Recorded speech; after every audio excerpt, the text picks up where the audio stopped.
What the world's been waiting for, what the world needs now. The one, the only, amazing, original Johnny Blaze. Often imitated, but never duplicated. Here's Johnny. Ladies and gentlemen, I'd like to welcome you all to the amazing original Johnny Blaze Show. It's always great to be here as I blaze right in with my karate kick.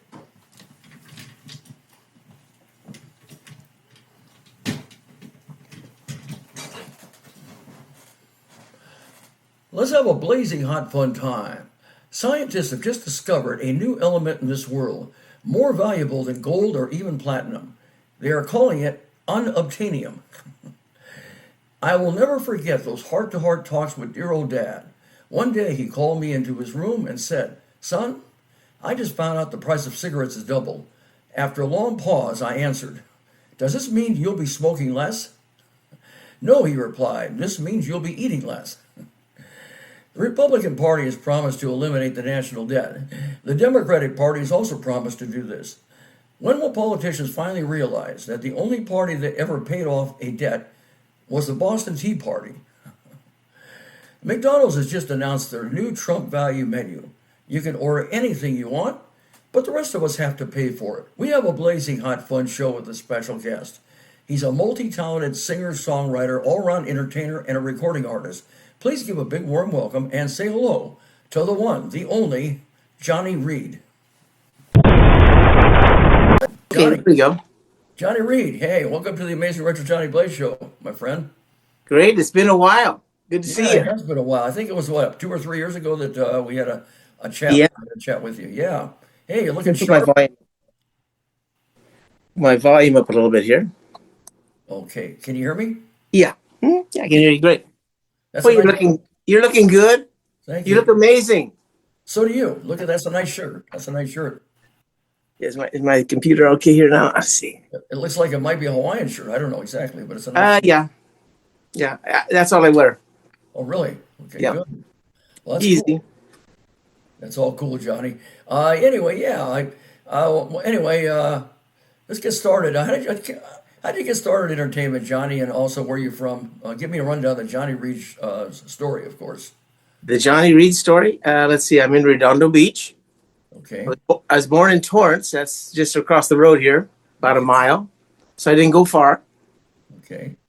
And and I thought I'd be here a short time, but I never left. Oh, wow. And built my studio down below the house, and so I never left. You never left, you talking about Redondo Beach? Yeah. Oh, Yeah. cool. You love it, and you must love Redondo Beach. Oh. Yeah, that's right. That's like the song I have, "Walking in the Waves." That's what I do. I'll go down there and just walk in the ocean, swim, enjoy it a lot. That's fantastic. By the way, "Walking in the Waves," that's a new song of yours on your in your Nine Dreams album. That's right. That's the lead song. That's the first song I recorded for it. And how did you go about creating that song? Yeah, just as we were talking about, that's what I'll do. Every Saturday morning, that's my religion, I guess, is I go down there and I just walk down into the water and walk in the waves, a mile and something this way, just actually walking right in the water and relaxing and getting away from everything. And I said, that's going to be a song. So that was the starting of the whole album right there. Well, you're really creative then. That's how you came up with something like that. Yeah. Mm-hmm. There was also one about love. There's what did you hear about love? Oh, yeah. How do you hear love? How you hear love. That's it. That's another one. And that's on your Nine Dreams album. And how did you go about creating that one? That one was a kind of a daydream, or I'm not sure, but I just imagined a situation. I was in a loud room, and there was, if I was going to meet a girl, and I thought maybe I would see a girl, and I would get with her, but then I'd find out she couldn't hear me. But it was really, she didn't speak my language. Oh. And if you'd be dancing with a girl, having fun, and you're smiling, everything's great, and then you go to say something to her, she knows nothing of what you're saying. Wow. So that song just developed from that, like what that situation would be in my imagination and Wow. little dreamlike world I live in. And also, it's really catchy, your new album, Nine Dreams. How did you come up with that concept, the nine dreams? Well, after a while, my albums started getting a number in front of them. The seventh one was Alternate Reality 7. Octa or Infinity, the last album. Well, that was the 8. It's the eighth album. Right. And if you remember that one, I said, well, what if 8 went on its side? It would be the infinity sign. Oh, is it Octa or Infinity? So that became the concept of that album. What is, it's all how you look at things. So you're going by that you're having various albums, and then it ends up being what your ninth album, and then where did you come up with the dreams? The dream idea? Yeah, dream. Okay, yeah. Well, the songs I was developing, I didn't have that name until the end. Oh, I knew it was going to be 9. I thought of different things. It was going to be this and that, or just a 9. But there have been other albums with a 9 in them, like that. I think there's like 4 of them. Yeah. I said, well, that's not that unique of an idea. Be easily mixed up. So then I said, well, what's the content of the album? And it's dreams. Oh, right. I mean, some of them are actual dreams that I had, and I just put it out in words. And some are daydreams. Some are nighttime recurring dreams that came back and forth. And boy, you're really creative. What's yours? And the last song is also a dream, but it's not my. It's about a guy that was saved by his dreams. Really?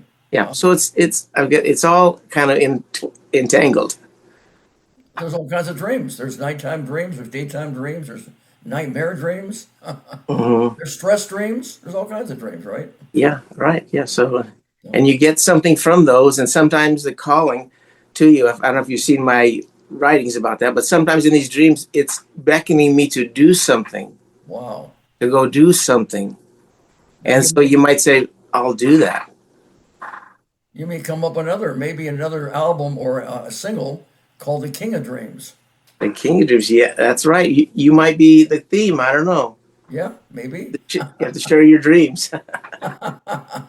Or Dream King. Okay, there's all kinds of different possibilities, right? Yep, right, yeah. So it's great. And so it's called 9 Dreams, and but there's 10 songs. Oh, wow. Okay. So there are actually 9 actual dreams, but one is not an actual dream. Oh, I see. That's why you got a 10th. Mm-hmm. The album is called 9 Dreams, but there's one extra song that's not a dream. I got you. Yep. And so you got 10. I think that's great. I think that's phenomenal. So I thought people can try to figure out which one isn't a dream. Wow, that's interesting. Yeah. Oh boy, you might have a contest. Which one isn't a dream? Yeah. Special Johnny Reid contest. I know you really promote all over. Oh yeah, you're a promoter. Oh yes, I am a promoter. You're really a promoter.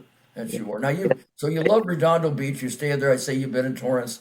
And anyway, growing up now, did you come from a musical family? Is it all in the family, or is it basically? No, not really. Real blazer in this. My dad played a snare drum back in Iowa, an old Ludwig snare drum. They sent it out to me when I was in the 4th grade, I think. Actually, it was an animal skin, back in those days. That was a Ludwig drum, but it was actually an animal skin that was the drum head. Oh, you played the drums. And I couldn't wait to be in the school band, but you couldn't be until you were in the 5th grade. So your dad played drums. Okay, great. That's when I started. Yep, so that was it. Nobody big musical, but I got the bug, and it's never left. Did you take any lessons, or are you self-taught on Yeah, and also guitar and any other instruments? Yeah, the drums I learned on my own, just playing them, and just to different things, playing to the record in those days, and then first starting with the Beatles kind of thing, and then later more the Eric Clapton and the Cream and Jimi Hendrix. So I really went the gamut from those things. So what would you say then? What kind of song music do you go for? Is it rock? Is it pop? Is it country? Is it gospel, rhythm and blues? Okay, right. Well, when I started, I of course I didn't tell you the whole story, but when I was in the 8th grade, I was playing with some kids about my age, but then some older kids from high school came and said, "Hey, you're a good drummer. Come and join our group." So the other members were in high school and one was in college. So I was just a little kid, physically smaller, and the youngest of them. And, they all drove and everything. I just was in the 8th grade. So they played all the Beatles songs, all the Rolling Stones songs, all the songs. They all had 3-part harmony. And all I had to do is hit the drums. That's all I had to do. That's all you had to do, huh? Wow. So I felt like I was like in the Beatles. Somebody play a song, I go, I never heard that. They play the record. Okay, play along, got it? All right, let's go. We got it. So all you had to do is play the drums. But I mean, as far as the kind of music that you go for and that you like to play, is it country? Is it rock? Is it pop? Some blues, gospel, jazz, folk? Okay, right, yeah. And actually, when I pick up the guitar, my electric guitar usually, I play the blues. Well, you do. Okay. Yeah. No, you're not blue, but you play the blues, huh? Okay. Yeah. It's just a great, just like all the people like Eric Clapton and all the great guitar players. They learned from the blues masters. That's phenomenal. Led Zeppelin, those guys. That must be your favorite of the blues. Okay. And who are your inspirations then? Your musical inspirations? Oh, it has to be those first days with the Beatles and just having fun and being creative. I never knew which Beatle was singing. It was just like, oh, that's the Beatles. One of them was singing. I don't know. I couldn't tell them apart. But it just gave me a vibe like, hey, this was very nice. It was cool. So the Beatles were your inspiration, it sounds like, right? Yeah, that was the starting. Then later on, I said the Jimi Hendrix and the things, and I became quite a wild drummer. Yeah. Wow, that's pretty neat. You had something in the past. I was trying to remember now. There was something involved with the manager, I think, of the Beatles. There was something with a Mal Evans or something. Can talk to me about that? Right. Yeah. So back in the 70s, I knew Mal Evans. I used to go hang out at a bar up in Santa Monica called the King's Head. And that's where all the British people go when they get in off the planes. They say that's the place to be. They've got the latest paper and they just hang out. So it was kind of cool for me. I actually developed a little British accent later on for a long time. People said, "Are you from England?" No. Really? But anyway, one time there I met different people. But Mal Evans came and my good friend Lenny Walsh was there. And he says, "This is John Reid, my friend John Reid. He plays music." And so then I got to talk to Mal and ended up going seeing him some other days. Went down to the beach with him and his girlfriend Franny and to his apartment before. And who was Mal Evans again? Oh, yeah, Mal Evans was the road manager of the Beatles. So back when they were in England, he had the van driving around with all the equipment and carrying the guys. He was like, the fifth Beatle, I guess. There was another guy too. I think it's Neil something. I don't know his name, but anyway, I just knew Mal. Wow. And, it was after the Beatles are broken up, of course. And so I knew he probably wasn't too happy. They all became millionaires and he was not a song, didn't get credit for a lot of things. So. Well, he didn't. Okay. No, man, he was writing a book at that time. And he was producing a group called Air something. I remember him saying they had really strong guitars. And then he went on to do that, but it was never a big hit. But I think it was members from Badfinger, somebody from Badfinger, somebody from Uriah Heep. And later I found out that. Yeah, they interviewed me for that book, Living the Beatles Legend. Wow. It's all about Mal. So they interviewed me to see what I knew about Mal and really? Add to it. So you're interviewed and you're in that book, right? I guess so. I never read it, the book. And what's the title? But I told him my experiences with Mal and the day he died. Oh, he died. Okay. Yeah, we knew him and his girlfriend, Franny. Oh. And we had called up, and this was a friend of mine, Lenny and I. And like, what's going on? And she said, "Oh, it's been a terrible thing happened." And then they gave me the whole version of what happened. Oh. That he was upstairs. Their apartment had some stairs going from the kitchen front room up to a little room up there. They had pictures of the Beatles, like in cowboy outfits and, fun times that they had. And he finished that book he was telling me he was writing. And he came down and told Franny, "That's it. I finished the book." Or that's it. I'm done. It's over. And she goes, "What do you mean it's over?" Or see, something funny about that. The way he said it. So she called the police. After he went back up there, the police came. And then they were, talking with him and things like that, and he wouldn't come out. And then eventually, I guess what he did is he brought some kind of a toy gun, like the Beatles guns, maybe they're just funny things, out the door. Wow. And the police returned fire, and that was it. They returned fire? Yeah. So they shot him. That's it. They shot him? Yep, killed him. Why did they kill him? Well, he had a gun. They didn't know it was a play gun. They thought it was a real gun when it was a prop or something. Yeah. Oh, that's too bad. So they thought it was a real gun when it really wasn't. They needed to defend themselves against the possible. Right. Mm-hmm. Yep. Oh, boy, and I'm using this like a pistol. I never actually saw the gun that he did with, but I'm assuming with the Beatles and the cowboy outfits and stuff that he might have had something like that up there. Well, the Beatles did have an album called the Revolver album. Remember? Yeah. Oh yeah. Revolver. That's right. Yeah. But they did publicity shots and different things, and we were cowboys, and so I was pictured it was a pistol that he picked up, and he said, "I'm not coming," and they returned the fire. And wow, that was it for him. That's a shame. And then later, the next day, I think we talked to Franny. She said that John Lennon was really upset, and he said, "I'm coming out there. I'm gonna get to the bottom of this or something." But wow. And that was actually the last time we talked to Franny. After that, it was just like he was. And who was Fran? Was she related to Mel? Was she? That's his girlfriend, Franny. That was his girlfriend. Oh, I see. Yeah, I don't know her last name. But what was the name of that book then again? That he had that you were supposedly in. What was it called? Oh, I don't know. But that was his book. I don't know what the title of it, but he finished it. I'm not sure whatever happened with it. Oh, I see. How old was the guy when this happened? You know what? I really don't know. You don't know. I don't know. Okay.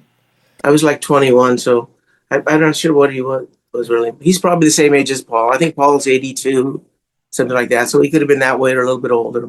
Did you ever work with or meet any celebrities at all, by the way, in your entertainment career? Not too many. I had lunch with let's see, what was his name now? Ray Manzarek. Oh. The Doors, the keyboard player. Oh, from the Doors, yeah. Yeah, I was in a group called the Roadside Gangster Band, and that guy was a good friend with the Doors. Wow. And actually, the Robbie Krieger's the guitar player of that band. His brother came down and played with us. I think he was in San Francisco, but he came down. He looked like a wild-looking hippie to me, but it was supposed to be his brother. And then a lot of the equipment we had came from Ray Manzarek, like his keyboard, bass, and the things the Doors used to use. So, yeah, we went out to lunch with him up in L.A. at the Mexican place, La Casa, something like that, up by downtown. He wanted me to kind of help him with his publishing or either his publishing and the groups that were trying to take advantage of the name of the Doors. Oh, wow. Right. Are there any other celebrities that you met or worked with at all besides Ray Manzarek? Yeah. Mm-hmm. Well, not worked with him, but Stephen Stills, I've been to his house before. Oh, really? This is back from my film career days. He was going to be the talent acquisition for something we're going to call China Nights, with a lot of celebrities that were involved. And he came down and he was going to be the music guy. So we went to his house and had some gatherings. And at one of those gatherings, the main producer, I was like a associate producer of this group thing of people. But he says, Johnny, come on, we're going upstairs with Steve. And we went up to his little private studio. And he said, okay, here, I'll play something I'm doing. He had a big recording mixer that was automated. So all the tracks came back so he could just sing and play guitar. Well, that's really neat. Yeah, so that was very cool. And he has the same guitar I do, the Fender Telecaster. So you play electric. You don't play. It's not the acoustic, right? It's electric. Yeah. Although he had acoustics in his front room. He had Martins. That's a great, famous guitar. He had at least two of them around his front room there, maybe three. So anybody could just pick it up and play it, I guess. Any other ones that you can recall that stand out? Any other celebrities that you met or worked with? Well, let's see. Johnny Blaze. I've met him before. Oh wait, that's you. I'm sorry, Johnny. The original. That's right. Okay. But no, I can't even think of who else. But those are two main guys. But most of them I've just been on my own. Nobody does what I do. I've been doing it a long time. 9 albums. Nobody showed me, hey, here's the way to do the album or whatever. Wow. It was just since you've had 9 albums, okay. Yeah, 9. And how many singles would you say you produced besides the 9 albums? No, that's it. I just did albums. Well, that's I it. always, when I grew up, in my high school, I was listening to Led Zeppelin, and they'd come out with a new album. I thought, this is great. When I, get a band, I'm going to come out and just do albums. Because an album is an expression of an artist, where they are in their life and how they're looking at life around them. So you So, prefer albums over singles and LPs? You just yeah, basically. yeah, right. Yeah, so I'm one of the guys that still do it, and I just recently got asked this question. And that's just the way it's a statement of an artist. When I write one song, then I say, where am I going from here now? Mhm. Lower song, this, or what do I feel like, and how does it tie in? And but if you buy a single, that's just okay. That's it. Oh, so you prefer doing the albums? That's what you. Yeah, yeah. And Respect. so that's why he ends up doing the concept albums. It has an idea. I see. Now, To when you as far as writing songs and everything, would you say it's music first or words first or vice versa? When you well, when you the write, way I do my songs is usually I'm down at the beach, walking in the waves, yeah. and I just start singing random things, random melodies, random words, and then something kind of sticks, and I go, oh, let me get out the cell phone, and I sing into my cell phone. There's a little phrase, a couple words, whatever that is, and I keep going, just singing as I'm walking and making things up, and if something hits, I just sing it on my phone. Then later I go back to my studio and say, what was that thing? What was it? Oh, no, that's no good. How about this one? Hey, what was that one? Okay, that's something. And then I'll start recording and playing that. I'll plug in my things here. I have whatever guitar, piano, and start making that song. And then as it goes, I'll say, I don't even know what this song means. I just sang words. I didn't have a plan. And then later it becomes like, oh, I see. Oh, See. It's a girl in the dance place. Oh, I see. I'm getting it. so what you're saying is you start off with words, and then after that, something else. I guess after words, the music, then you're able to put music to it, right? Yeah, but actually the melody, the music is in whatever that melody is I'm singing, and then Okay. I say I put the guitars that go along with that thing. Well, you put it all together in your studio then. Yeah, Phenomenal. Well, you're a professional then. yeah, I do that. Yeah, I mean, there's songs I've just played on a keyboard and I have something, but there's no words to it or things like that. And then maybe someday a piece that turns into a song. I see. All Talk depends. to me about your performances now. Have you ever had a show where you tried hard to make a performance work, and for some reason, no matter how hard you tried, it's like Murphy's Law. If anything go wrong, it can and will. It didn't quite work. Yeah, and I don't play out a lot. Just a couple of things I play out. Mostly I'm just recording, putting things out, and promoting them. That's it. You don't do any outside performances at all? No, just going out. Well, I wrote a song about the veterans, so I've been invited to sing that on Veterans Day for different groups. Well, just talk to me about any performances that you do. Can you talk to me about any venues that you've played at, and also have you ever done any tours, and talk to me also about if you ever had done any meet and greets or signed autographs or had photos taken of yourself.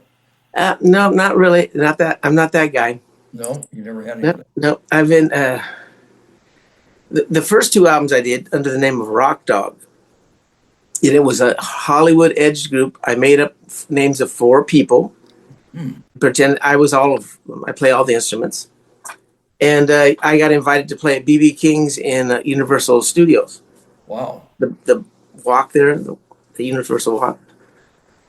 But I declined because I couldn't play it by myself. So Oh, I said, "Oh, we can't do that schedule." And so I've been invited to play at a few different things, but just said no. I'd have to get three or four other guys so you don't have in any. the songs and You don't have any performances that stand out. You're ready where you played in front of quite a few people at all. um, No. I mean, years ago I played for something out in the valley, played piano, did some songs for some people, but no. So I just recording, That's all I do. So you're more of a recording artist than you are of a, I guess, a Yeah, performing. performer. a performer outside. You're a recording Yeah. artist. Mhm. You record for yourself. You record for other people also. Oh yeah, I've done a lot of recording. Tell me I've about been doing tell me that for a long time. Yeah, I recorded a lot of different people. I'd played the instruments for them. If it's a songwriter that comes in with a song, I help him put it together. I might play the drums, the guitar, the piano, something, help them make their project and out it goes. Oh, I got you. And all the time I'm still doing my projects, but just doing that for quite a while. Oh, I see. So you love recording music and for yourself and others. Yeah, but I don't do for others now for Oh, a few years. Yeah. oh, you do for yourself. Like used to do it. Okay. Yeah, I've been doing things for a long time, and the music. Then I went into film for several years, independent film. I, Talk to me about the film that you work that you did. Yeah. Mhm. Yeah, I was the position was an associate producer, vice president of operations up in Culver City. We were on the sound stage, the GMT sound stages up in Culver City area by the Fox Hills Mall, and I did that about 3 years. We did a co-production in the Ukraine, Russia, Dovzhenko Studios over there, and that was a whole big crazy thing. But I met every kind of producer there was in Hollywood, and Really? a lot of crazy, corrupt, or not trustworthy people. Oh, really? I've got songs about all these things, by the way. You do? Yeah, Wow. How many yeah. songs? That song is called "The Message." How many songs do you think in total that you've produced in your career? You've been doing it for a long time. I know. Yeah, I mean, with these 9 albums, that's 90 right there. Wow. But then there's other songs I've done, and people have wanted me to produce them and do things like that, but I haven't done it. But now recently, I just had an offer from Italy Yeah. to produce and manage some group from Italy that's supposed to be really great. Mm, So I'm going to talk to the guy about that coming up. that sounds good. Talk Yeah. to me. What about any television shows or radio or podcasts or any theatrical productions? Have you performed in any of those or podcasts? And if you have, No, no. I mean, my music has been in commercials, just ask. and I did the toy industry for a long time. I was like the right hand man of Mattel, Disney, Hasbro, all Wow. those companies. I did tremendous business, World Wrestling Federation, Barbie, Mm, uh, tons of those things, hundreds of those toys. And wow. my voice is in toys. My voice is in, I made all the sound effects from Wow. scratch. All original stuff. Well, Oh, and then the King Kong. The King Kong. Right? I'm the oh, voice. yeah, telling me about these. So you do voiceovers too. That's what you do, Yeah, right? yeah. So I record voiceovers, and sometimes I am the talent, or I hire the talent in, Oh, coordinate the whole thing for all these companies. Yeah, but I'm in a few toys. Yeah, myself. which one are the ones that stand out? You did something with King Kong. You did some of these other. Oh yeah, well the King Kong, that was a huge project. That's when I stepped away from the toy industry for a while, back in the music. Then I called up again. They go, "Would you be interested in doing something called King Kong?" There's a movie that's going to come out. Peter Jackson. I said, "Okay, sure." Ended up, I did all the voices myself, Wow, all the dinosaurs, the King Kong, the Fay Ray screaming, and that whole thing. that's phenomenal. Put it all together for Universal Playmates Toys, and I'm pointing back that way. There's where Irvine is. They're in Irvine, Playmates Toys, but they were the license holder, and they presented it to Universal Studios. Mm, Here it is. They went to the toy market in New York, and the buyers said, "This is all before the toy was done." Said, "We love it. This is great. We want to buy that toys for our store. We want those. We want those." and that was that Mattel you're talking about? Yeah. Yeah, that was no. This for Universal. Oh, Universal. Okay. Yeah, yeah. So I worked for all different toy companies, but Playmates Toys is like a Mattel Toys Mm, in Irvine, but they were the holder of the license for all the toys and games, things that might come out. And so they said, "That sounds great, John." The New York Toy Fair loved it, but now Universal said we got to talk to Peter Jackson about this because he doesn't have the soundtrack wow. ready at all. And I said, "Okay." And they go, "Okay." Then they said, "Yeah, okay, it sounds good. You have to have Peter okay the King Kong sound though." Wow. So they were all nervous, like, whatever I came up with, maybe that wasn't going to be good. And then Peter emailed me, make it a little more alpha male, a little more, Wow. So it was all my voice. I don't know if they ever knew that, but maybe they did. How did you go about getting into voiceover, and what is the techniques for being successful in being a voiceover artist? Let's see. I'm not sure. I just was in the toy industry by accident, Right.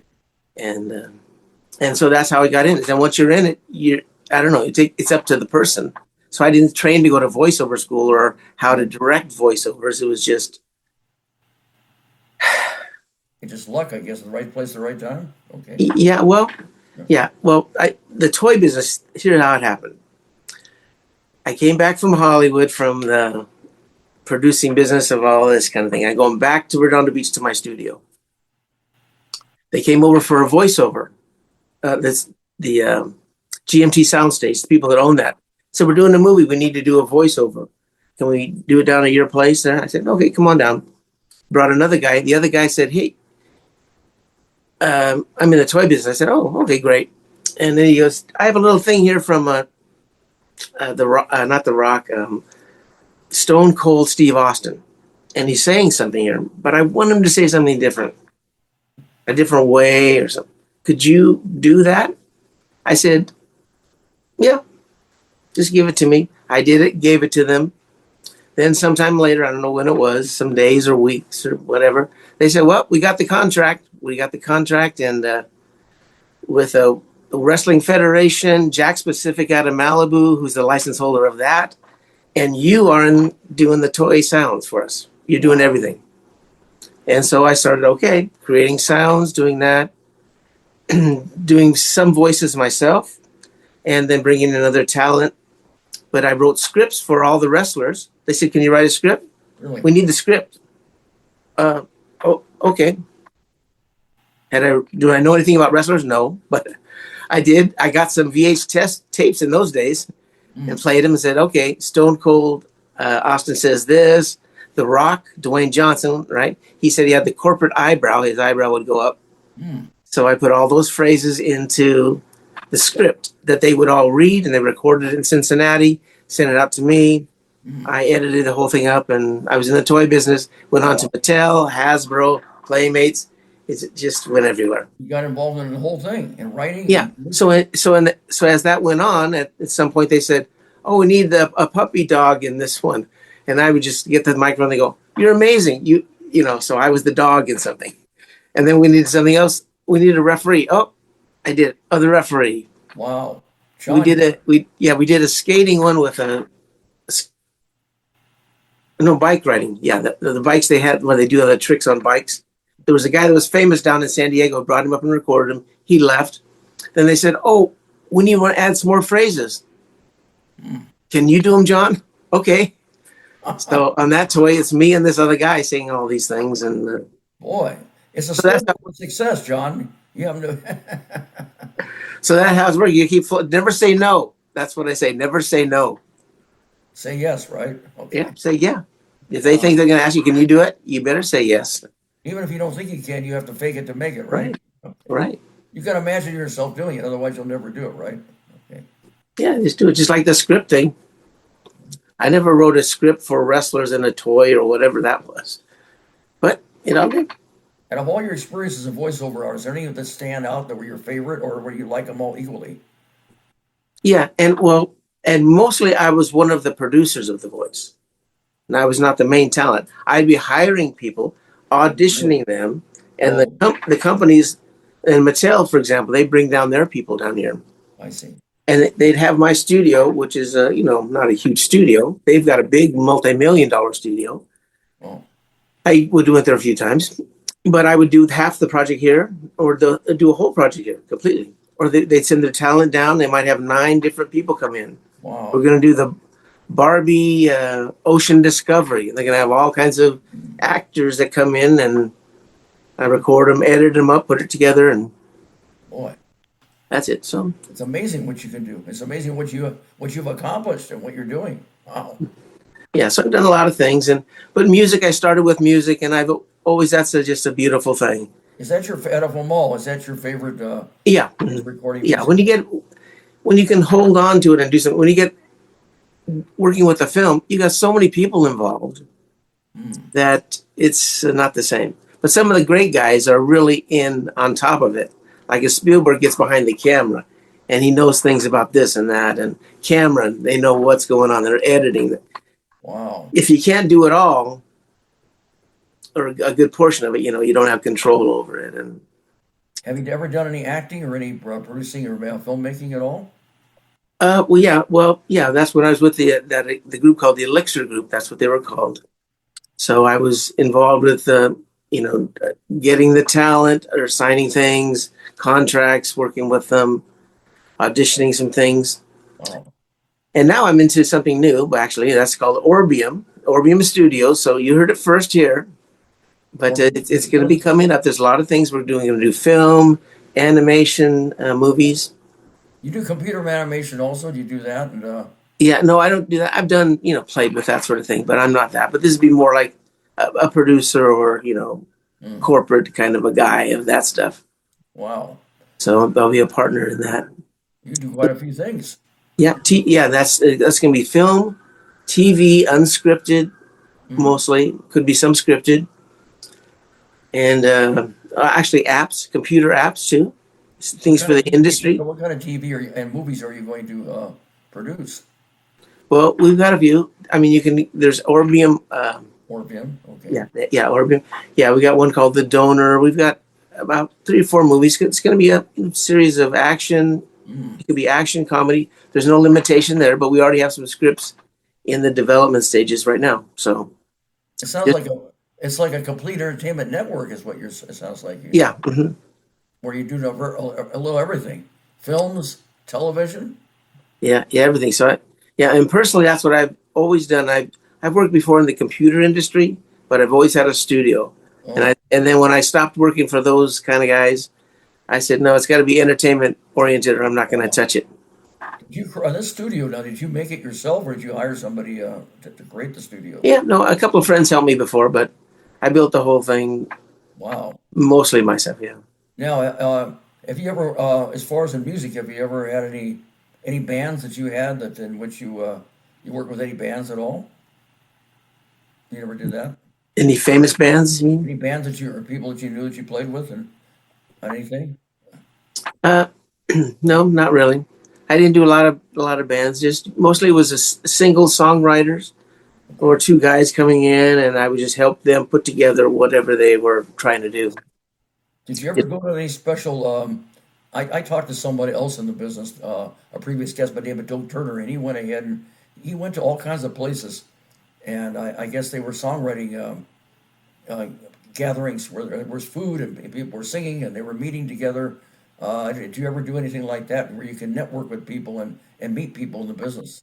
Many years ago, up in Hollywood, they had the Songwriter or something, and I went to those meetings, and that's where songwriters would go and he would pitch it to somebody, Right.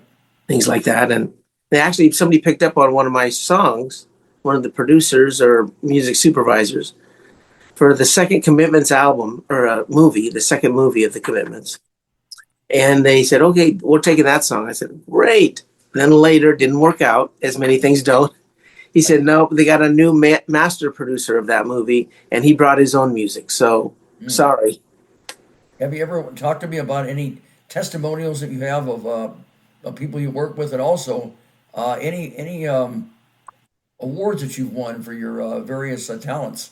If you enter any contests and won any awards for your songwriting and musical production, or anything else that you've done, voiceover work, or even movies or Let's see. television. Wait, there's one on the wall. Oh, yeah, this.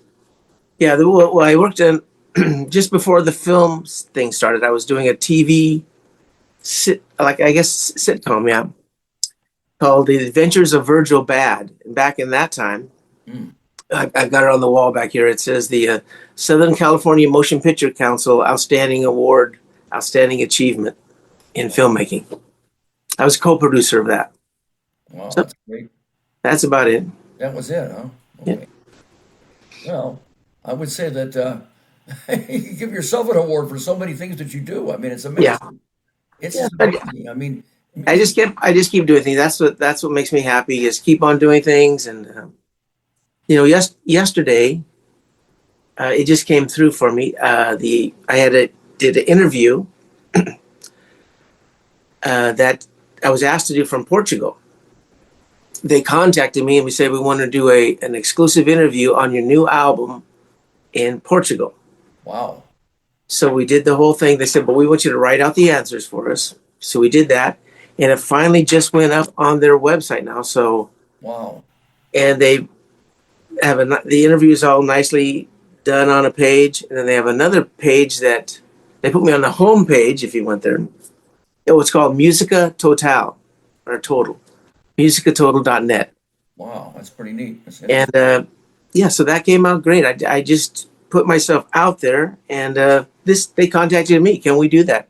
And they gave me a second page on their site telling me what about my creativity and how great it was. I was engaging with the Portuguese audience, oh, wow. and it was really complimentary. So I was just thrilled. So that's the kind of thing I want to do: put out my music, have somebody enjoy it, and just keep going.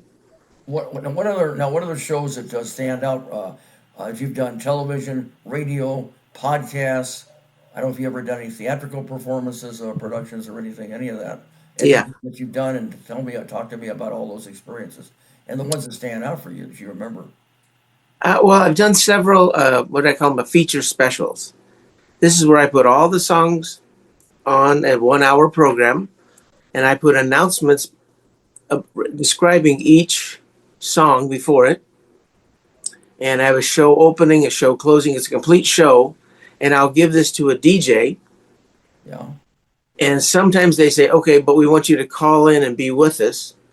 Or we're just going to put it together ourselves. And then they have a big feature special for me. So I've done that in Canada many times. And in the UK many times. Okay.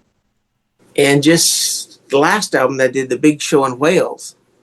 And I promoted that show up, and they said, well, we've had people on this. We do a special show. I did an interview with them, but they said, we want to have you come back and do the profile special. We do one a year, and we're picking you. So that was my reward already. That's my paycheck. Wow. Just that they picked me.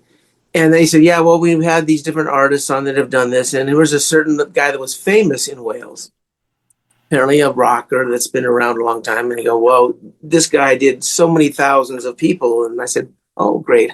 I'm just happy to be on your program. But then as it ended up after the show and my promotion, they said, I don't know if he called me or WhatsApped me, but he said, you blew it out of the water. You blew that guy out of the water. Wow. Our numbers were like phenomenal, triple of whatever he did. Wow. Oh, he goes, what did you do? And I go, I just promoted it. I told you I was going to promote it. So haven't you promoted many radio stations throughout the world? You promoted all kinds of, yeah. Every time I am just like you, Johnny, I have you mentioned on my site already. There'll be more coming up after this interview. So I'm going to be driving people to you. They're going to know about you. fantastic. But it's always that, I'm, helping you get exposure, as you're giving me exposure, I'm giving you more exposure too. Well, Johnny, one hand washes the other, right? Yeah. So that's good. And I help you. so the guy in Portugal was very, very happy, and he went to my website and he saw I have made up a graphic for him of his Musica Total. So he was pretty happy. But I do that for everybody, that helps me, and I let them know once you're going to do something, just watch out, it's going to come. So, out of all your talents and experiences in entertainment, what would you say? Would you say that producing music, is that your number one thing that excites you? Do you like? Is that your favorite of all, or Yeah. important? Okay. Yeah, that's the creativity where I'm making a song from nothing, and all of a sudden I have no idea because it's that mystique of what is even happening here. I'll say, where's that song going? What is this song is about? And wow. And then you come up with this creative thing, and then every once in a while you get a little chill. You hear something, you go, "Oh my gosh, that was great! That was a great thing." So I'm not the best singer. or guitar player, drummer, any of those things. You're not. Okay. But I get compliments, and I put it all together. It's great. Well, I've heard you saying, "Oh yeah, you sound fine. You're on key." Yeah, yeah, yeah, and that sounds more edgy. The Walk in the Waves, and I really wanted to push that out.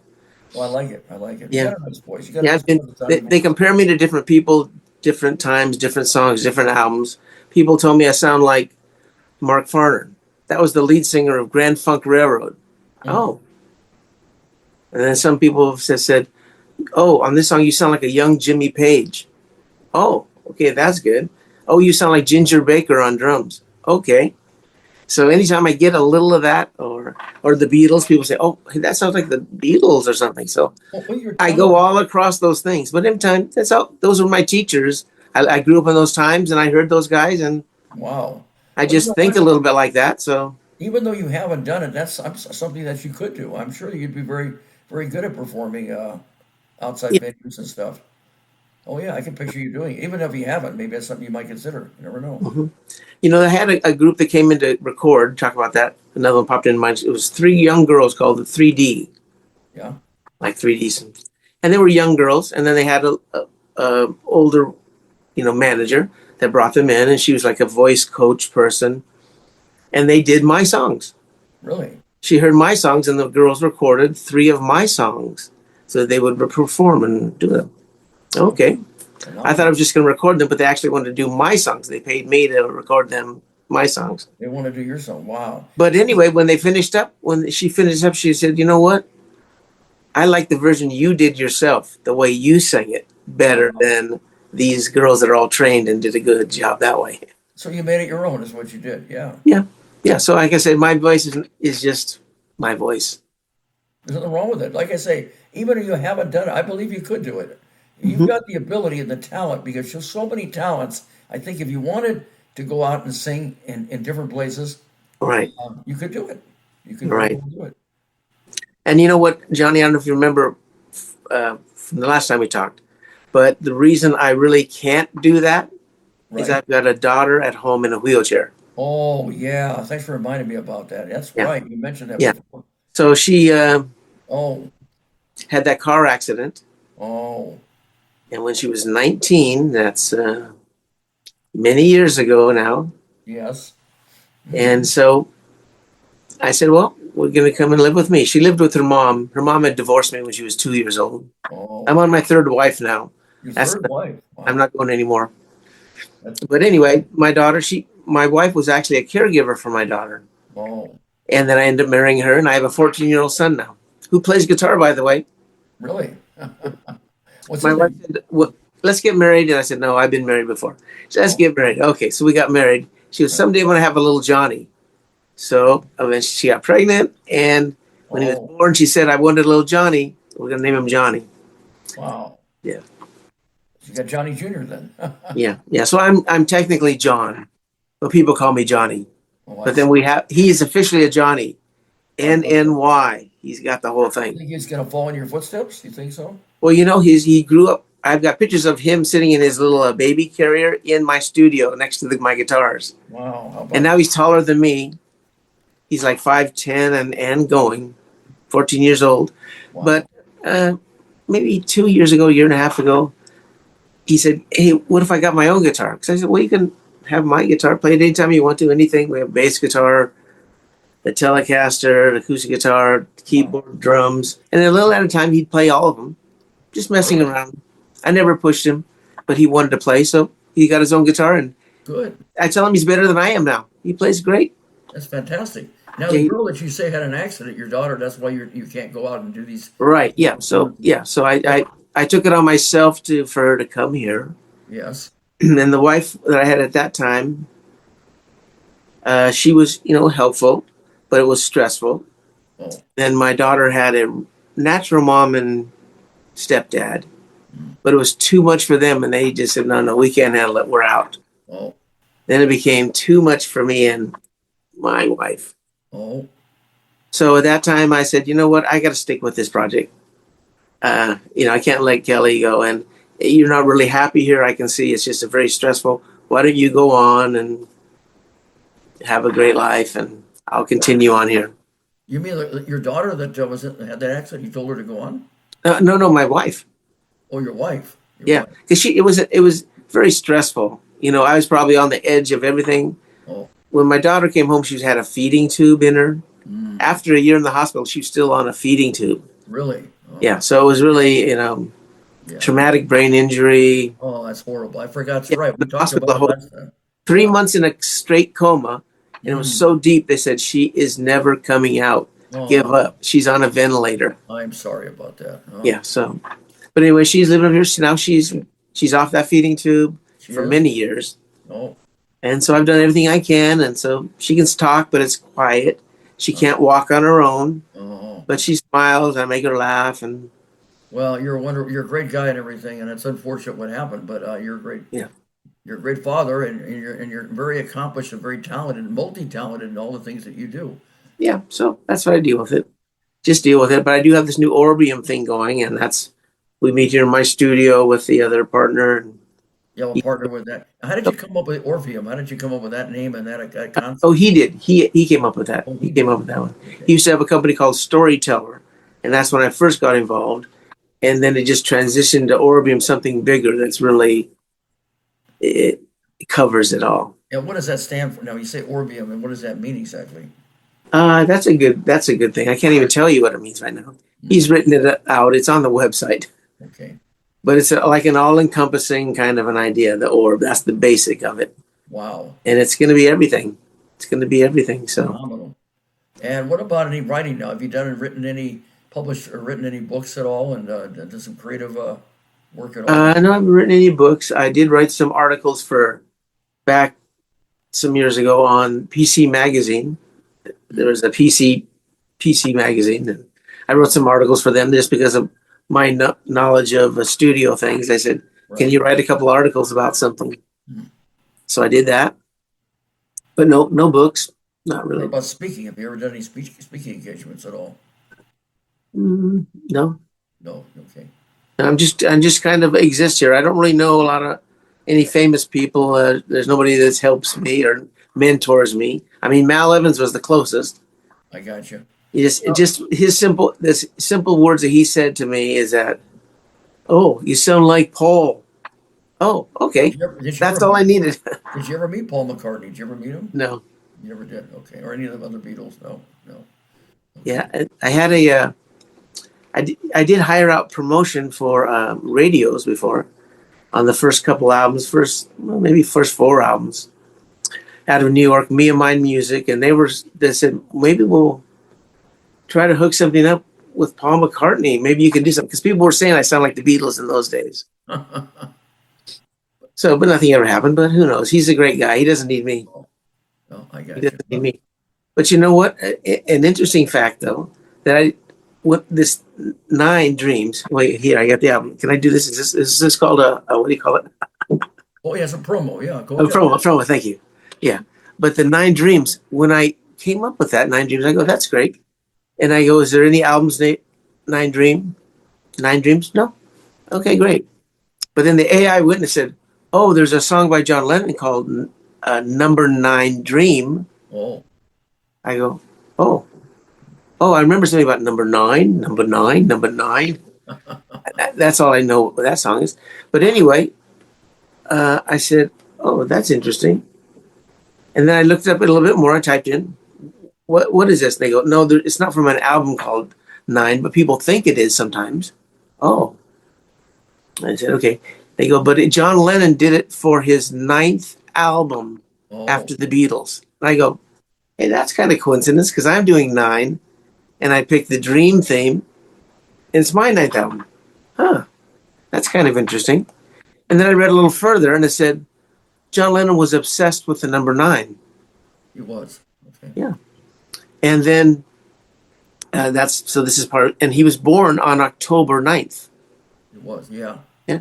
How about that? Well, and after I found that out, my father was born on October 9th, and my son Johnny was born on October 9th. Wow, isn't that a small? So I got a little bit of a feeling like, wait, this is a little bit weird now. I'm naming this album close to his song, and 9, and my father and my son are both on October 9th. How about So that? I don't know if there's anything there. I never met him. I don't know anything about him. Just Mal Evans is all I knew. So You never met John Lennon or Paul McCartney. Well, you never know. Nine Dreams, phenomenal. Like yeah, it, catchy. It's very catchy. It's yeah. phenomenal. That really is something. Oh boy, you've done quite a few things. Now, I did first. I got referred to you in the past. I remember it was Bruce Wozniak. I had him on my show in the past.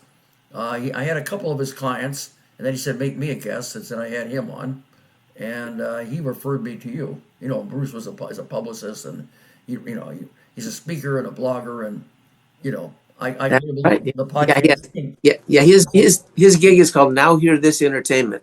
That's right. Now we're this September. Exactly. How Uh-huh. did you go about meeting Bruce Wozniak? Well, as I do my different promotions, I was using something called Music Submit that submits it to different radio stations and different blogs and things. And he called me up and said, "Hey, I read your thing. I want to do an interview on you." I said, "Oh, okay, great." So, so we did that. It was great, and I promoted it as I do everything. And then later, that's how I heard about you. Wait a minute. Oh no, he told you about me. That's it, right? Oh yeah, he told me about you exactly because you were on his show in the past. That's right, Yes. Yeah. on his podcast. Because I'm on his email list and everything, and he sends me his various podcasts and what's going on in his company and everything. And so he told me about you, Hmm. and then I ended up reaching out to you, and then I was able to have you on. Then I decided after what's about 2 or 3 years that hey maybe he wants to come back on the show again, and sure enough, you're back. Yeah, that's great. That's great. Yeah, so I'm talking to Bruce, and I'm promote. I'm always getting and staying in touch with all the people that I know. Try to keep everything going. Now it's a new album. I'm contacting again, and he said he's a little bit. He's like booked up too far in advance to do anything. But he said, call me in May 1st, and then we'll talk. Okay. Oh, I got you. You He's know. very busy. He's very busy. I actually told him he'd be welcome to be on my show also, but he didn't say anything. So apparently he's just very busy. But Oh yeah, he said he's so busy. He's usually not booked up so far in advance. That's what he said. It's a little scary. I've never really booked myself up so much, but he did. I am. I like him, and yeah, I'm sure I can send him a link. I can tell him that I mentioned him on the show, and I had you on again. It's the second time on my show, Mhm. and I mentioned his name, and yeah, we can probably send him a link, and he can see this interview again. Yeah, it's Mhm. phenomenal. Bruce is fantastic. He really is. Yeah, that's great. I'm always meeting new people. I never stick in the past. I always yeah, I have good friends, but I'm always looking forward to the friends I'm going to meet, to the future, and the contacts. One thing leads to another. I found that so many times, and just well in the toy business, just doing that little thing led me to this, led me to that. Da, da, da, da, Wow. I had another guest I haven't been able to get a hold of him because he's yeah. extremely busy, but he also lives in Manhattan Beach like Oh, you. does I he? mean, not Manhattan, but I mean Redondo Beach. That's what I meant to say. Redondo Beach. And his name is James Keith Crook. He's an Elvis tribute artist. Oh, okay. And he was on my show in the past. Yeah. Oh, it was okay. Good. Not easy to get those people. They're usually pretty booked. They're very busy. Yeah. Oh, yeah. But my friend and I, we met him at a place I used to go to, Dimples, first karaoke bar in America named after Shirley Temple. Actually, the owner was a good friend of mine. Unfortunately, he passed. He lived a long life. He lived at 91, but I was able to get what turned out to be the last interview of his life before he passed. It was about a year and a half before that happened. I was fortunate to get that. Yeah. Yeah, I've So heard of that. Is that out in the valley of LA? that was in Burbank. Yeah. Burbank. Okay. Yeah. What happened was after he was there for 33 years, and Whole Foods and 300 condos took over. He didn't own the land. He was leasing it. He didn't own it, and they got it. And that was, Oh, yeah. Yeah. He was something, Sal Ferraro. Yeah. There'll never be another Sal Ferraro. There'll never be a Dimple. Before he passed, he gave me a patch that says Dimples. I have it on my black leather jacket, oh, great. and I wear that. Yeah, in his memory, in his honor. I got a book also from from the club also he gave me. So, and it's on a keychain. It has his name. He used to give out those kind of like reunions. He'd give those to promote. Had his name on it, Mr. Dimples, and you know, phone number and all that stuff. I saw him before. I went to see his place at Hollywood Hills that time, which is kind of neat. Yeah. A lot of celebrities did come into his bar. All kinds of celebrities came in there. Yeah. Oh, I bet. Burbank's probably full of those people like that. Yeah, people like Susan Anton. I think there was what is her name? Hewitt or something. Something. Trying to think. Yeah, Britney Spears. There was Susan Anton. All kinds of people. Actually, Dennis Haskins, a good friend of mine. He was in my movie, my documentary movie. Yeah, I met him there, and I saw Jimmy. I met Jimmy Kimmel also, who put me on his show. So that was kind of neat. So you never know who you're going to meet. Yeah. Like they say, life is like a box of chocolates. You never know what's going to happen. Hopefully, it's something sweet. You like remember Tom Hanks in that movie? Yeah, Right. Yeah. Yeah. right. Before you got involved in entertainment, now you must have done some other jobs. That you talk to me about any jobs that you had done before you got involved in all this. You're very Yes. Yeah. I used to fix computers. really. Oh, wow. I went to I went to a local community college. Yeah. I didn't want to graduate college. Mm. I just wanted some knowledge. So I went there and I took 2 subjects, music theory, and I'd already been writing songs and playing everything. Music theory to analyze scores like by Beethoven and things like that. Wow. And I took conducting class, all that, and electronics because you can amplifiers and things like that. That's it. I took those 2 classes, and for whatever time I took it, I don't even know how long I went there. But then I got a summer job at a computer place. I earned a little bit of money when the school was out, I guess. And they said, "Hey, you're pretty sharp. Why don't you stay here? We'll teach you how to fix computers, and you're going to earn while you learn." Wow. Boy, that's phenomenal. And what did I say, Johnny? Yes, Of course. yes. That's called on the job training.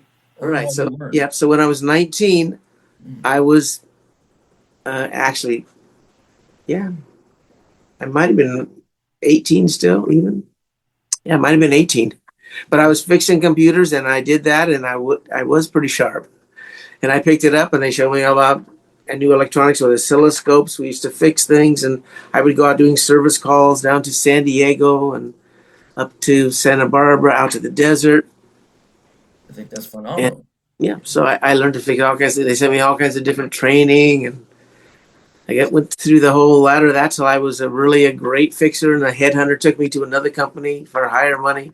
Then another company hired me away from there, took me that. Then I got into being a telecommunications expert Wow. and a computer expert. And then they took me into the sales. So I was a sales engineer, talking about all the technicalities and doing presentations. You talked about talking to people in presentations, doing that kind of. The salesman might say, "Let's just buy this," and I could say, "Here's some good reasons and how it works." And You had a wealth of knowledge and experience in what you were yeah, doing. so I got great. Yeah, I got sales training and all that sort of thing. So I use all those kind of skills and thoughts in everything I do. Talking to the decision maker for one thing. That's one of your basic things. If you're trying to sell something, you're not talking to the decision maker. Mm. Good luck. My dad used to be, rest in peace, no longer alive, but he used to say he was a fan of Elmer Wheeler. Used to say, "Don't sell the steak, sell the sizzlemanship." And also Bob Proctor, that was another one he was a fan of. Motivational speaker. He said, "If you can't see yourself doing it, you'll never do it. Don't get older and say I wanted to happy and do all those things that I never did. Do it while you can. Go for it. What the mind can believe, the mind can achieve." Mhm. All those kind of things. Yeah, Yeah, you have to believe it. You got to see yourself doing it, and don't listen to other people who say it can't be done. you're right. They're downers. They don't want to see success because they're miserable and unhappy themselves. So Uh-huh. I've had people tell me that before. They said, as far as music, "John, didn't you lose it? Did lose the dream? Didn't you, right, give up on it?" And I go, "No. I guess you did." And right, I gotcha. I Well, just keep on, yeah, keep just trucking, keep keep on. going, right? Well, Mhm. your experiences, you could do so many things. You could, if you wanted to write a book about your life and experiences, you could. Actually, you could also even have a documentary about yourself if you wanted to. I'm Yeah, sure. yeah. And these days probably all be combined together pretty soon. With AI, you could generate one of me, and That's right. one of my songs is touches on AI. Actually, it was a dream. Oh, That you mean I'll give artificial this a hint. intelligence? the spaceship song. Build you a spaceship. That's artificial intelligence, right? That's the recurring dream that I had. One of them, that people came to me in my dream and they said, "Build us a spaceship." And I said, "What? I'm not a rocket scientist, you know." And they said, we want you to build it. And I said, "What do you have me confused with somebody?" And so this dream came back to me a few times. I'm not sure if it was 3 or more times. I thought, this is weird. And then later I thought, when I'm doing this album, I go, I'm going to write a song about that. And that's the song. Build you a spaceship. Really? And that's what I said in the song. I'm going to build you a spaceship, because I said that's what I'm going to do at the end. Phenomenal. But I figured out, who are these people? I didn't know in the dream who they were, but I thought, you know what? Maybe they were aliens. Maybe. And then that came all to me like, yeah, so in the song, they fly over me. I'm driving my car and there's a light there, and I said, they're trying to signal me or something. What's going on here? And they said, they beamed me up. And I said, what? They said, we want you to build a spaceship. What are you doing? And then it turns out that I say, I got it figured out. Your AI blew up. It melted down. Wow. And now your planet is all turning toxic, and you don't even know how to build a spaceship anymore. And now you need me for my imagination to build the spaceship. So, boy, you depend on AI too much, and that's what happens. Wow, I think that's quite a story. Thanks for sharing that. Yeah. Wow. Yeah, so that's it. That's blazing hot and awesome, John. Yeah, that's it. I like that. Now, what about music videos now? You've created your own, I assume you've created your own music videos, right? Yeah, on the last album I had 3, but they were done by a guy that goes by Rodeo Clown Cowboy. Okay, but his real name is Dean South. He's the one that created it, not you? Yeah. Mm-hmm. Yeah, he came to me and said, I want to do a music video for you. Oh, okay. He paid for it. He did it. I said, okay, what do you want to do? Let's do it. Anything. And he did that 3 times. He did. Now, have you ever created your own music video on your own and done your own thing? Yeah, there's one on YouTube that I did. Actually filmed everything in the studio here with the green screen. That's called The Message. That's my song about the film producers, the industry. And you might not be able to tell it, but that's it. You won't be able to figure out what it is. Would you say you really enjoyed it, and what was involved in doing that? You probably enjoyed that. Yeah, well, I'm an editor too, by the way. You are? Okay. Yeah. I've worked with another guy up in Culver City, and I was a producer and executive in charge of production of different things up there too. It's called Journey into My Faith, and I edited that whole thing. So I'm an editor. I've edited many things. And wow, that's really something. that was a full-length feature documentary. That's something to really be proud of. You have a lot to be proud of in your yeah. So I'm just creative. So I can go from editing that film to creating sound effects to doing a voiceover to playing the music to. How was the sound effects? That must have been fun too. Yeah. But as far as being a producer, it's kind of dry. There's no real, you don't get any creative thing back at all. What about producing your own television shows? That's something you would, or movie? Yeah, that's why I was attracted to this new Orbium, is the television industry. I really just barely touched that before the film, and I thought, okay, let me go for this. Wow. So probably consider doing all that. Yeah. Let me ask you something, Johnny. If you had to do anything over again in your life and your career, would you do anything differently? That's a good question. I don't think so. No. I was just recently told by a director that I work with. He said, Johnny, you live in your little world you created down there. In this studio, I can do anything I want to. It's all soundproof. I can do anything I want to. Wow. From graphics to promoting to writing songs to doing anything I want to do. So it's like I created my own little world. And so I always thought I would create this world maybe in Hawaii. But right behind me here, in front of me, are French doors that open up to my patio. 2 French doors that open there. I always thought that was going to be either Santa Barbara or Hawaii. And then I would push out a grand piano out on some railroad tracks out into the middle of that space. So I don't have that part. but I do have the patio and the French doors. Well, it sounds like you're a happy camper. You're content, and you wouldn't do Yeah, it differently if you had to do it. yeah. I'm not a person that needs things. Some guitar players have say, "Oh, here's all my guitars." Mm, You know how many guitars I have? Electric? One. one. Okay. It's a 1960s Fender Telecaster. I'm going to show you here. Take a look at it. Right here. Okay, here she is. I call her Ginger. Yeah. It's Wow. from the 1960s. Back in the 1970s, this pickup right here is called a humbucker pickup. Hmm. This is a Fender guitar, but that's a Gibson pickup. Wow. I just got it that way back in the 70s. I guess that's when they were doing it. But that was the guitar that, with that pickup, that was David Bowie's most famous guitar he played. That was Never David. did that too just recently. I just looked it up. Who? David who? David Bowie. Oh, David Boyd. Yeah. Oh, wow. Yeah, I just typed this in there. What kind of guitar did he? Somebody said, made me think about it. I go, hey, what guitar did he ever use? Maybe I should get a new guitar. And his most famous guitar that he did was this. He switched it up later, but You were able to get his guitar. no, Wow. no, no. I mean, it's the same. Just happens to be the same. But in 1960s, a vintage, guitar. But I don't need anything. And that time I went to Stephen Still's house in his studio. This is the guitar he had. How did you get that guitar? Where did you get I that? mean, this is mine, but it came from a group called the Atomic Kid. I bought it back in the 70s. Yeah. The guy had to sell it. He needed money, so I bought it for 170. But I just have one. Back in my early days, we used to play in my parents' garage. We'd have different musicians that were in high school at that time Yeah. playing, and we said we need that good equipment. We need the big amp, the good amp. We need the guitars that are really great. My friend had one from Sears. Sears doesn't make that good of guitars, but we said, yeah, if we got that good stuff, we would really sound good. Wow. And then another friend I knew that was older, he was the bass player of that very first group.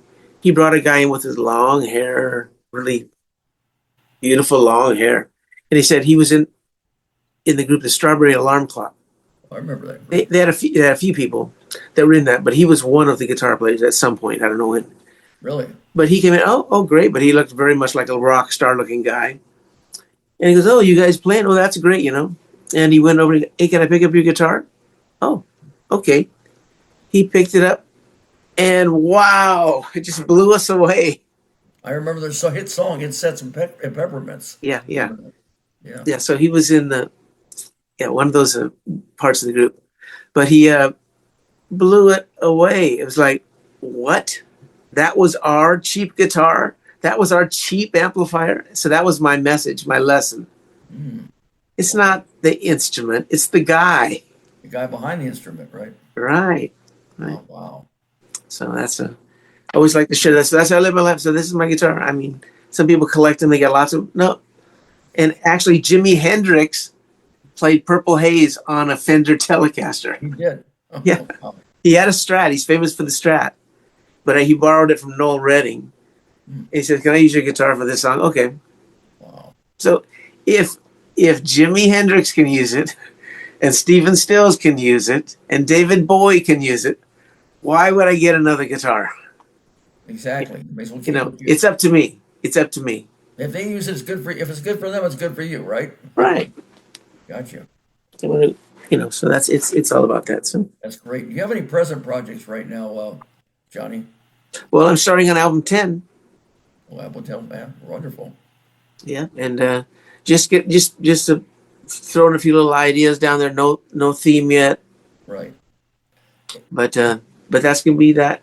Great. That's something to look forward to. And then this promotion of this album, that's taking my time. I was up till 2:30 the other night doing the questions of that, and then today I'm posting it to all groups. I'm pretty good at this. Wow. Over 100 different groups of interested music people on Facebook. Some with like 50,000 in the group. I give it to them, and I post everything about the links, everything. So just building it, and something comes back. Something comes back, and then you'll say, "Okay, great." And it's not fun. It's interesting, but I just do it. You're sending out positive karma. You're sending out your talents, and it comes back to you. What goes around comes around, right? Yeah. A station in New York contacted me. It's where they've played my previous albums. They go, "Hey, we got your email." I also send out an e-blast.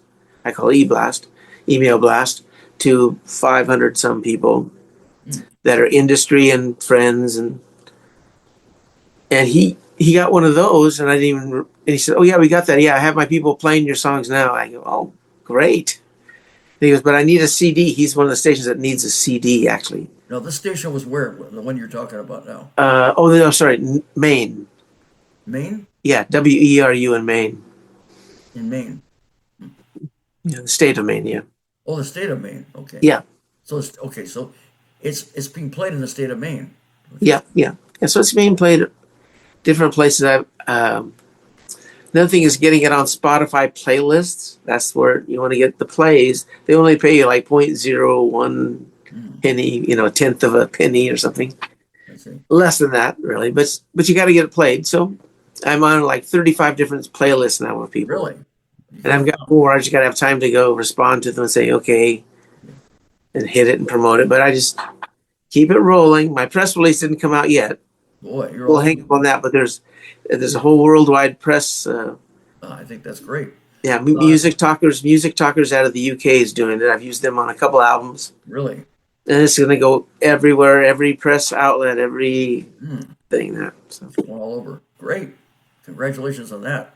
Do you have any future dream projects now that you haven't done that you're really thinking about doing in the future? No, I think the Orbium is really going to, branch out into something big. You do. Okay. And we're going to be very busy soon. Between what the movie scripts that we have, the computer apps that are entertainment related, that's part of it too. The animation, we've got a great animation thing started. Wow. So all that, and then I'll be like the VP of music too. So that's all. You're a man of many talents. What would you call yourself? Are you executive producer or president of what you're doing, or what do you label yourself? Yeah. Well, I guess entrepreneur. Okay. Entrepreneur. That's just entrepreneur. Okay. Not just one direction. There's like I kind of flow with it, If they're not working the unscripted in Hollywood right now, okay, you go a little different direction, then they're going to go back that way. A lot of people lost jobs, and the AI is losing jobs to people. And I see. Keep going, and. In other words, you can't do it one way. You'll do it another way. You'll always find a way, right, Johnny? Yeah. Always find a way. Keep it going, and. Excellent. That's real good. Now, anything about what's your opinion now on? I know it's nothing to do with this, but as far as there's many talent shows out there. There's American Idol, America's Got Talent, X Factor, The Voice, and they try to promote upcoming talents. What's your opinion on those shows?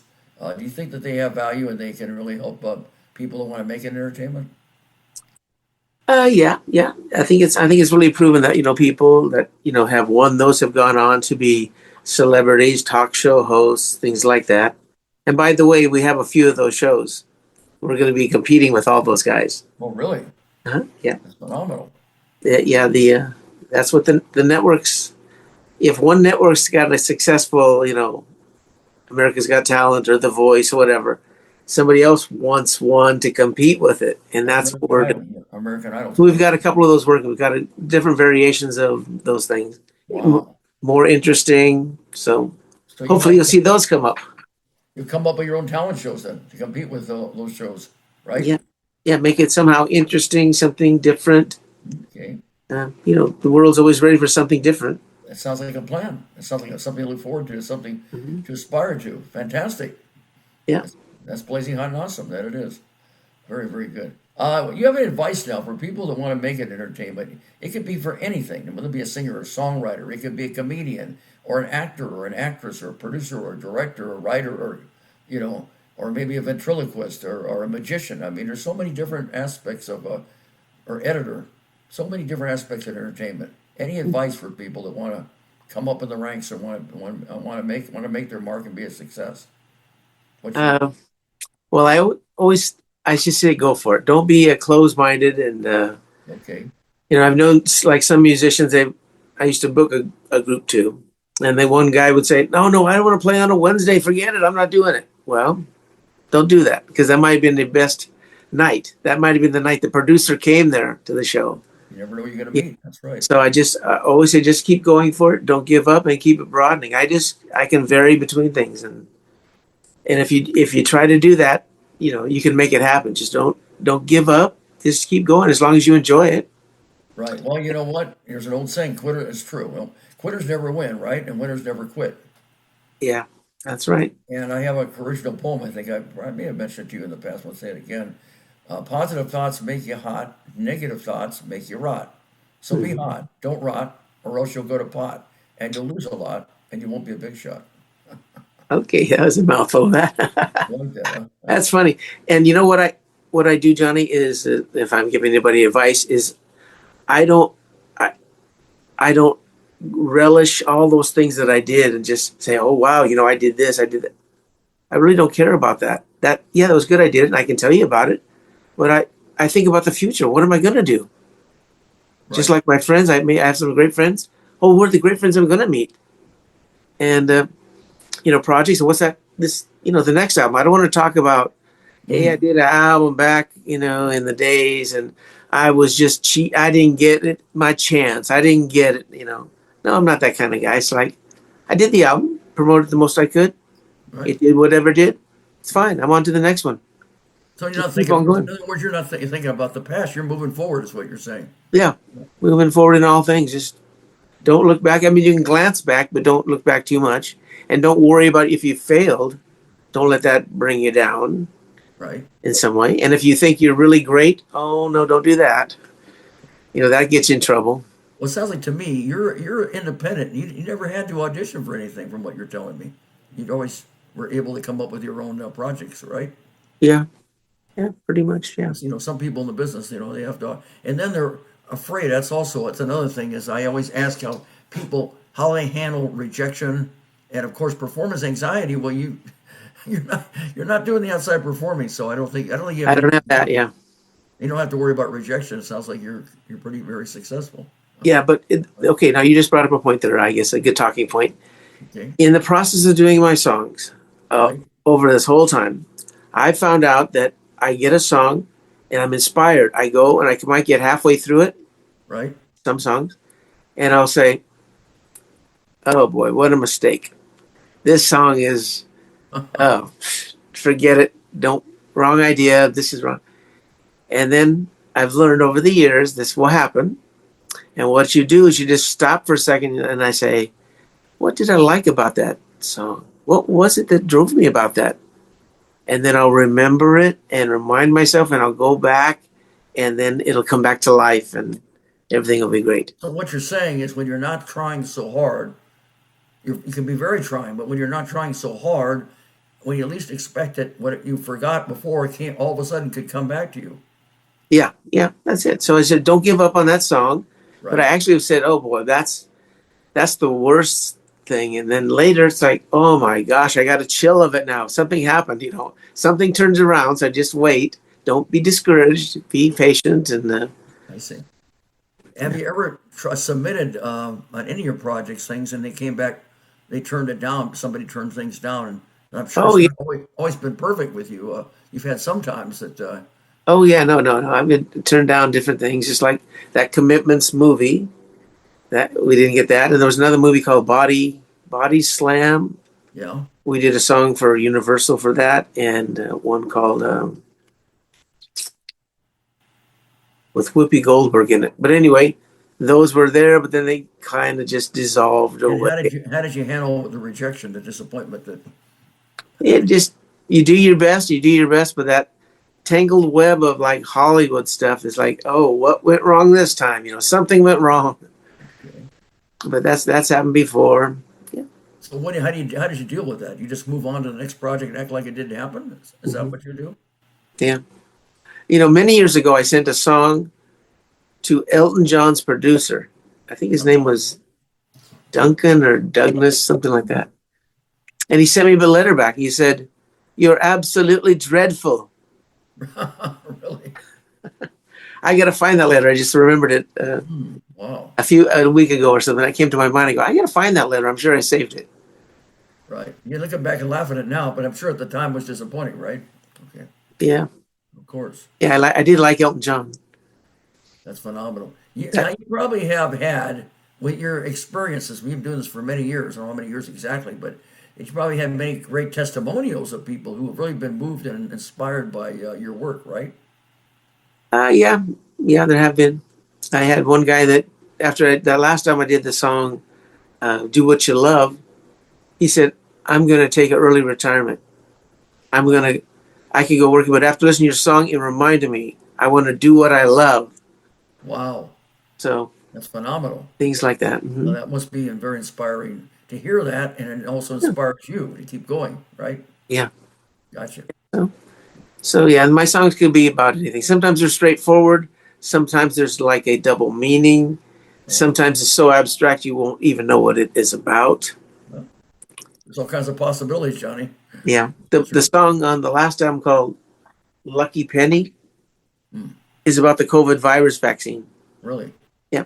If you listen to it, now that you know that, if you listen to that song, you'll say, "Oh, I Wow. get it. The vaccine is like a lucky penny. You're hoping it works." Well, yeah. Things like that. So I don't even care if somebody gets it or they don't get it. But I'm just putting it out there. The song, the message about the film industry and the producers. I see. You know, Well, maybe people will get it, they won't get it. That's why they sometimes say I'm kind of mysterious, kind of. Uh, like they said, okay, Ricky Nelson, I've said it many times, he was going to sing, he played in Madison Square Garden, and they were throwing rotten eggs at him because he wasn't singing his earlier popular hits. oh, So, right, as resourceful and creative as he is, he came up with the song and promoted and performed it called Garden Party. And right. I remember you can't that. please everybody, please yourself. And he's correct. You can't Yeah, please everybody. Nobody does. that was probably his big hit right there. Oh, yeah, it was a big hit. Of course, he had many other hits too. It's all kinds of, Yeah, yeah. Traveling Man, Mary Lou, Hello Mary Lou. He did a bunch of Teenage Idol. You need a bunch, all kinds of performances. Yep. Yeah, he was great. Yeah. Grew up and remember his parents, Ozzy and Harriet Nelson, everything, and the Nelson family right. did their show, Adventures of Ozzy and Harriet, and performed all over the place. Unfortunately, he passed. It was freebasing in a plane, and that was Oh, it. He really? went down. Yeah, that was Yeah, sad. the drug thing. A lot of drug things in the musician business, but we don't. There's no drugs over here. Nobody ever. I think one person did try to do something once, but I said no, no, no, no. This No, is not that place. you're doing the right thing. Yeah, You don't need that. There's an old saying, and it's so true. There's no hope for a dope, right? Okay. yeah, yeah. It's Where, another band configuration I was in. We had two Japanese guitar players. One was the bass, one was the lead. The bass player didn't speak any English at all, no, but we were actually going to move out before I got married to the first wife as wow, a band and live together and do that. And he goes, yeah, maybe we can, with a Japanese accent, we can live go out on a roof and we'll smoke marijuana like the Beatles or wow, something. And that's I great.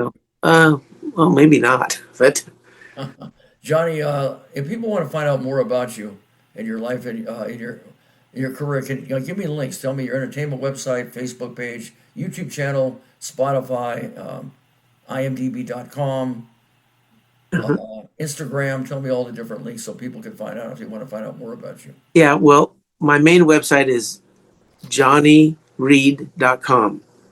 Okay, JOHNNYREED.com. right? That has all the links everywhere, It does. but usually on Twitter and, or not, I mean, excuse me, X, it's the Johnny Reed Show. Okay, And on the same thing on Instagram, Johnny Reed Show. A lot of them are Johnny Reed shows. That's pretty easy. Just Johnny Reed Show. If you okay, type Johnny Reed into the okay. YouTube computer, channel, and it'll Facebook, find all there's a Johnny Reed in Canada. Now, don't confuse me with him, but he's right. REID. Oh, he's REID. I got you. Yeah, You're I'm RE. the real thing. Yeah, he's an imposter, Yeah, you're REED. That's correct. but he's a very successful guy. He does all the concerts and stuff like that. Oh, I see. Okay. But anyway, yeah, just johnnyreed.com. That's me. You'll see the big red line when you get on that page. And people should support you and all of your music, and they should support you and and go ahead and buy your music and everything and support everything. Yeah, well, people don't buy music anymore. They just listen to it. I see. Okay, well, there's So at least that's there's no selling records, no selling CDs. Mm, There's no physical thing people buy anymore. They're just gonna listen to it. YouTube that's true. or They get on YouTube for nothing for free. That's right. yeah. Okay, great. Anyway, I want to. Here's a time, ladies and gentlemen, that you've all been waiting for, and it's showtime with Johnny Reid. This special recording artist and everything, and singer and songwriter and all-around entertainer. So we have a song coming up, the very first one. The first one is from the Nine Dreams 2026 album. It's called Walking the Waves. So let's go for it. Let's have a great, wonderful, fun time listening to Walking the Waves, Johnny Reid.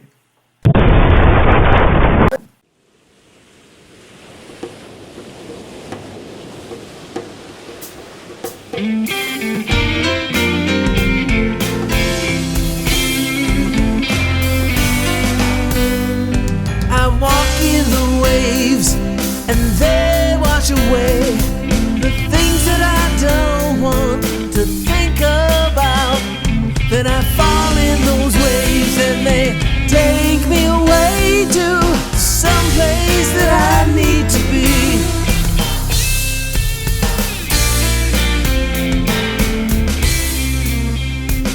Well, I've thrown off my shoes and all that negative news, and I feel so much better already now. My feet sink in the sand and I'm grounded again, and I remember what it feels like to be me. There's just so much going on now. I've gotta clear my mind of those distractions. Yeah, all those distractions. I've got to clear my mind. I've got to clear my mind. Go somewhere. Yeah, I've got to clear my mind. I've got to clear my mind. So I swim under the waves and I open my eyes. The world in the way that it's always been. The tide comes in and goes out and takes things away, but it always brings something back to me. And sometimes those waves can throw me around, so random and wild, but then I see that it's also connected. I feel the essence of life, and I'm reminded again, there's some place that I've got to be.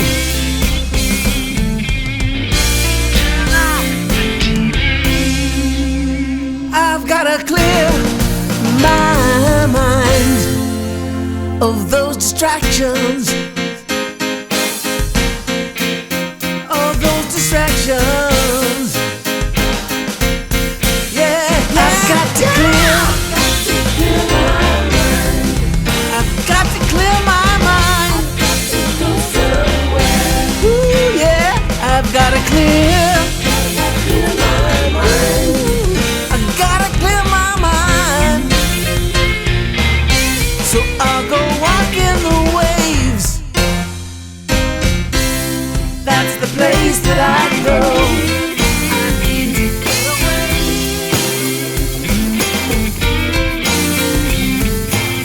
There's just so much going on. I just walk in the waves.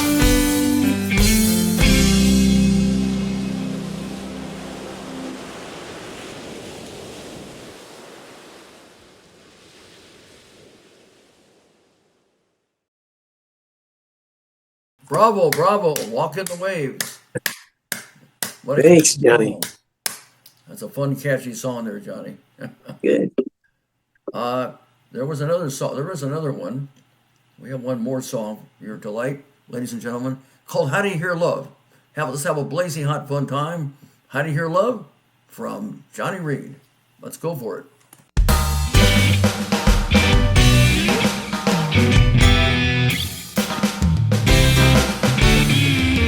It's so loud in here, I can't hear a thing. Forget a conversation. She was dancing alone, and I knew that this could be the perfect chance to meet her. I tapped her on the shoulder and we started to dance. She's so beautiful when she smiles at me. Can I get a little closer? She whispered in my ear. Then I knew that she spoke another language than me. So what can I do? You know I really want to tell her, but how can I say I love you? Te amo, je t'aime, or is it out of her head, babe? If I get it wrong, will you forgive me? How do you hear? How do you hear love? How do you hear love? Can you tell me? Just how do you hear love? You know I'm gonna try, but if I can't find the words, can I say it with my eyes? Can you answer with your smile? Can we hear it in our hearts? Every day's another chance, and tonight's the night for us. Can we dance a little longer?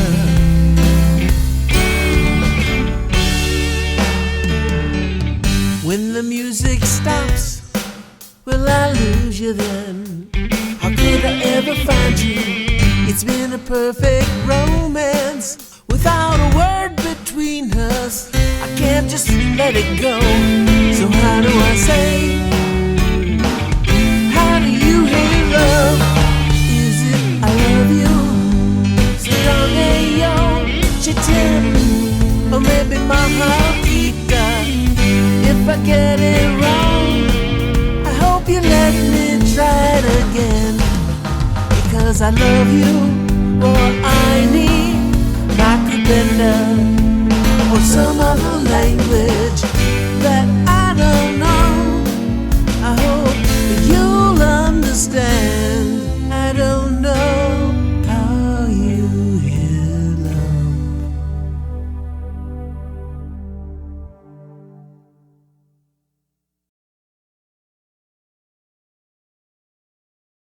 Bravo. How Do You Hear Love? Yeah.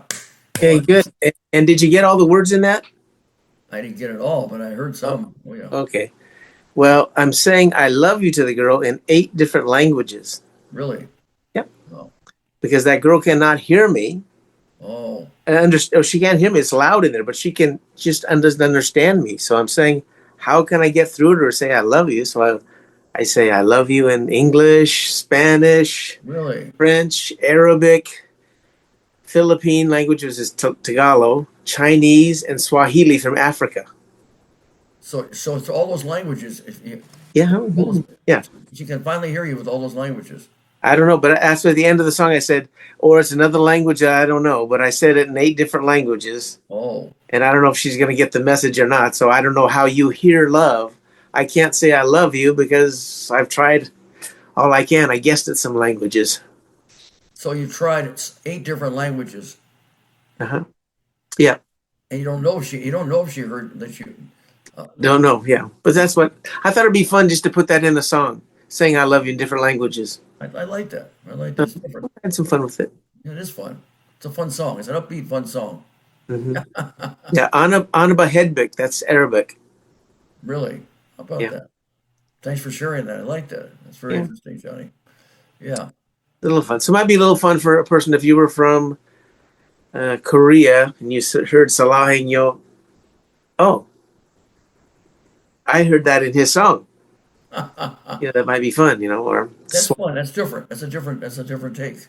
Yeah, Nakapenda. That's it in Swahili, which is the predominant language in Africa. Like a pen, it sounds like something you can't understand. That's what it sounds like. Yeah. Yeah, so that's why people don't know what they're hearing. But if you're in from any of those areas, Right. you are going to say, "I know what he just said." Yeah. Right. A little fun I'm having there. I like to have a little fun, so that's a little fun. That is fun. That is fun. It's something different.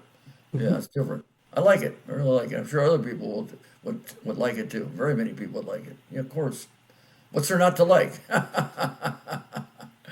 Anyway, Johnny, I want to thank you for being a guest on the Amazing Richard Johnny Blaze Show. The time has gone by fast again. I've enjoyed, as I enjoyed in the past talking to you, I really enjoyed again talking to you on our show.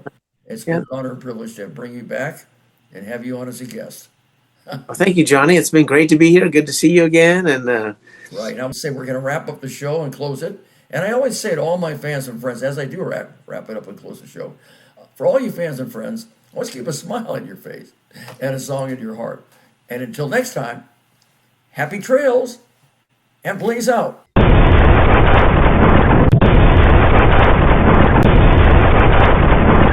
Ladies and gentlemen, if you would like to be a guest on the Amazing Original Johnny Blaze Show, please send us an email to amazingoriginaljbshow@gmail.com.